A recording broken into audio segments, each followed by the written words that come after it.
തീർത്തും അസംബന്ധമായ പ്രസ്താവനയാണത്.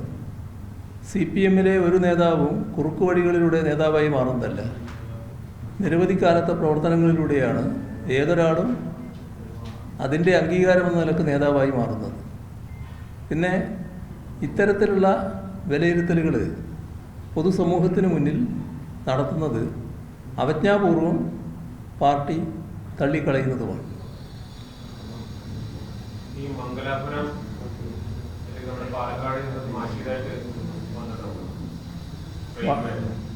അത് ഇന്നത് വാർത്തയായിട്ട് വന്നിട്ടുണ്ട്. അത് വളരെ തെറ്റായ നടപടിയാണ്.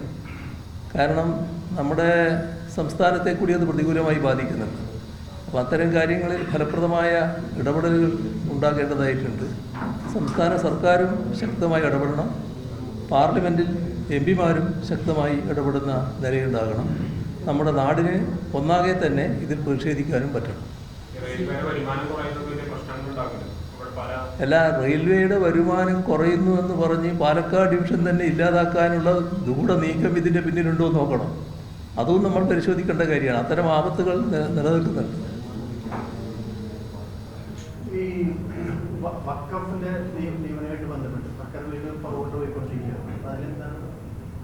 വഖഫിൻ്റെ കാര്യം പലവട്ടം പറഞ്ഞതുകൊണ്ടാണ് ഞാനിപ്പോൾ പറയാതിരുന്നത്. വഖഫ് വിചിത്രമായ നിലപാടാണല്ലോ സർക്കാർ സ്വീകരിച്ചത്.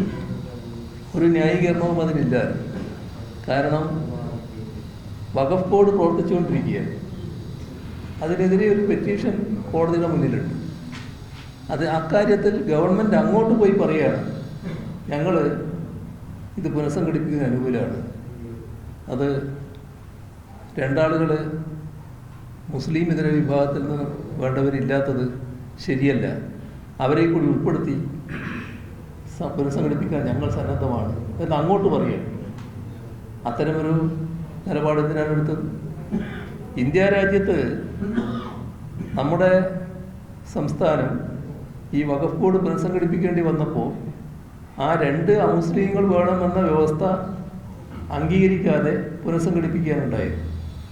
മാത്രമല്ല, ആ നിയമത്തെ ചോദ്യം ചെയ്ത് അന്നത്തെ LDF സർക്കാർ സുപ്രീം കോടതിയിൽ കേസും ഫയൽ ചെയ്തിട്ടുണ്ട്. ആ കേസ് നടന്നുകൊണ്ടിരിക്കുകയാണ്. അപ്പോൾ ആ നിലപാടിലല്ലേ നിൽക്കേണ്ടത്? വഖഫ് ബോർഡ് ഒരു സ്റ്റാറ്റ്യൂട്ടറി ബോഡിയാണ്.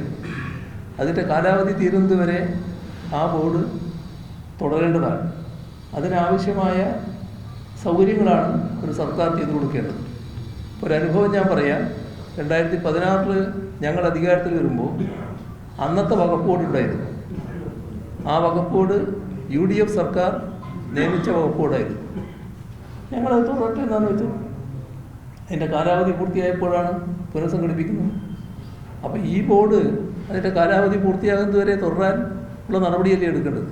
അതിൽ നിന്ന് മാറിക്കൊണ്ട് കുറുക്ക് വഴി സ്വീകരിക്കുന്ന നിലയാണ് ഉണ്ടായത്. ഏതായാലും ഇപ്പോൾ ഒരു മാറ്റം UDF സർക്കാരിന് വരുത്തേണ്ടി വന്നിട്ടുണ്ട്. കാരണം നാട്ടിലാകെയുള്ള ശക്തമായ പ്രതിഷേധം വന്നപ്പോൾ ഞങ്ങൾ സുപ്രീം കോടതിയുടെ വിധി വരുന്നത് വരെ കാത്തു നിൽക്കുകയാണെന്ന് പറയുന്ന നില വന്നിട്ടുണ്ട്. നല്ല കാര്യം തന്നെ. പക്ഷേ എന്താണ് ആദ്യം തോന്നാതിരുന്നത്?